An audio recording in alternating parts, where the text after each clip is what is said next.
This contractor woke up one morning and their Google Business Profile listing was completely gone. 25 years in business, 255-star reviews, every phone call, every photo, 25 years of reputation deleted overnight. No warning email, no phone number, no call, and unfortunately, no human to actually go and contact at Google. And the thing that triggered this is something that half the contractors watching this video are doing their own listing right now.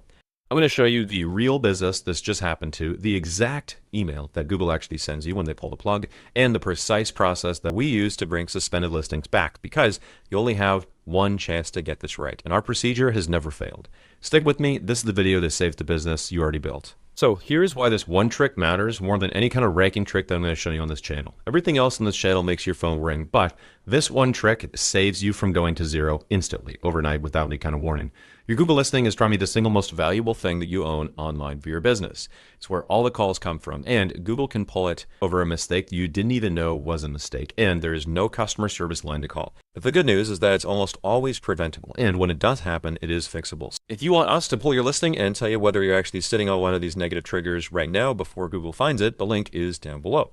But first, watch this, because I'm going to show you exactly the mistake that these guys probably made and how to avoid it. There is no phone number, there's no human, and all you have is a form and one shot to get your unsuspension correct the first time. And here's the one rule that explains almost every single suspension that you're ever going to see. Google is not judging whether you're actually a good business. It's judging whether your listing actually tells the truth. Your name, your address, and your phone number, and the category. All of it is supposed to match on the real paperwork that you actually have filed for your business. The second your listing claims something different that those documents do not actually back up, the trust score drops, and if it drops far enough, the listing gets suspended.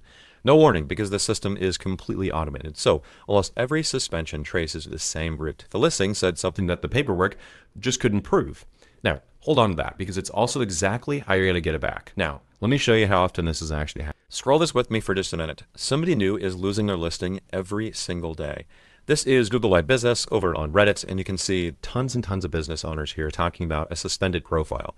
So with these guys, like Golden just looking at, 14 years, 255-star reviews, and then just poof, overnight, right? And you can see all kinds of people in here just in the past 30 days alone. I just searched suspension, that's it. And they're all complaining about how they tried to submit like the third appeal here. They got tagged for deceptive content when really all they're doing is just posting on the Google Business Profile, right? This happens to people all the time. And look at this, no longer even working. They're trying to get suspended working through the verification pipeline again, required after a June update. Look at this. My Google Business Profile was suspended. Again, address change for service area business, questions and concerns. So many business owners are still dealing with this problem in 2026. This one innocent edit is the #1 thing that kills most listings, and half of you are about to do it, and that is keyword stuffing. Keyword stuffing your business name with keywords, right? The listing name is supposed to actually be your real registered name, nothing extra. Google cross-checks this against every kind of entity out there on the internet for all your citations, your knack data, everything we've been talking about here on the channel. By simply adding something like Best Plumber Dallas to the very end of your name and not your paperwork is actually what gets these profiles suspended.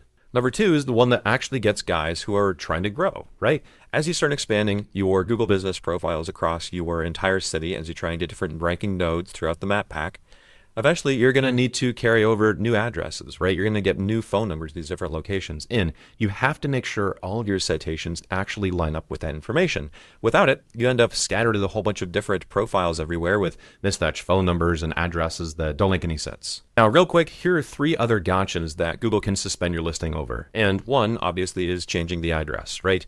Your Google Business Profile listing is extremely delicate in this regard, and the address needs to match exactly what's out there on the internet, what's on your website, and what your documentation is. And the other one is a burst of reviews on a brand new profile. Totally looks fake every single time. And a lot of you guys, when you get new profiles, your family, your friends, you guys always try and get 5-star reviews on that. But if you get about more than 1 a week on a new profile, it's going to get suspended. Now, one more is a virtual office or an address that you don't actually work out of. Now, you can actually get these verified with a few tricks to get more Google Business Profiles out there. However, you'd have to be careful about it. If you go through some sort of national large chain to actually try and get a virtual office stood up through one of those rooms, not going to work. But what you can do is you can actually get those stood up through privately held co-working spaces. The addresses aren't as blacklisted, and it's a lot easier to do. This is the exact email that they send you when Google actually pulls the listing, and this is the warning that you're going to see here on the screen. And you guys can see here, they're talking about deceptive behavior, and they're talking about it's against the suspension policy, whatever, and your business profile has been suspended.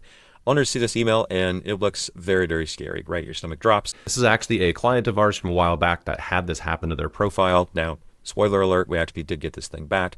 And we haven't had a profile suspend in quite a while. I actually had to dig pretty far our email to find this. This is from 2025, a long time ago. And just so you guys know, yes, we did get the profile back with the procedure that I'm about to talk about here in just a few seconds. Now, this is the clever way to get your profile back and get those keywords stuffed into them. But be careful because you only have one real shot. So prep these first. What actually wins in the appeal is real business documentation, matching your name, address, and phone number. You need to prep everything before you file. So you want to go out there and you want to gather your business registration, obviously your EIN filing, any kind of like utility or tax documents, and make sure your name, address, and as applicable, your phone number is actually matching all the documentation across everything you submit.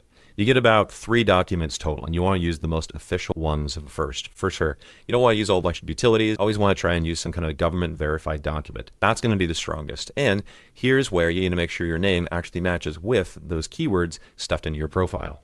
And here's the legal way to put keywords in your profile without getting it totally nuked. You just go file a DBA, which is a doing business as, and you put the keywords in your actual business name. Tack it on the end, just like we've been talking here on the channel. Then we need to go update the NAP data so your profile actually has a chance at staying live long term.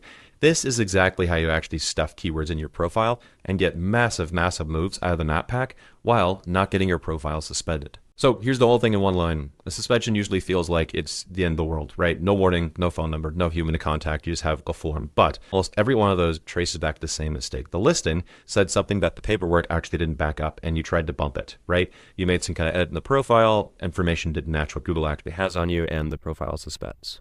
Fix the paperwork, appeal with real documentation, and you'll get it back. Better yet, go file a DBA and stuff some keywords in there while you're at it, if that's not what you already did to get your profile suspended in the first place. Now, if you want us to check your listings for you, or you just have some questions on exactly how you can stuff keywords in there better or rank better on Google Maps, the link is down below. And of course, subscribe because these are the videos that actually protect your business that you already spent years building. We'll show you guys how to write it, how to stuff keywords in there, is a little bit of black hat SEO, and get you guys more calls to your business profile. Stay tuned.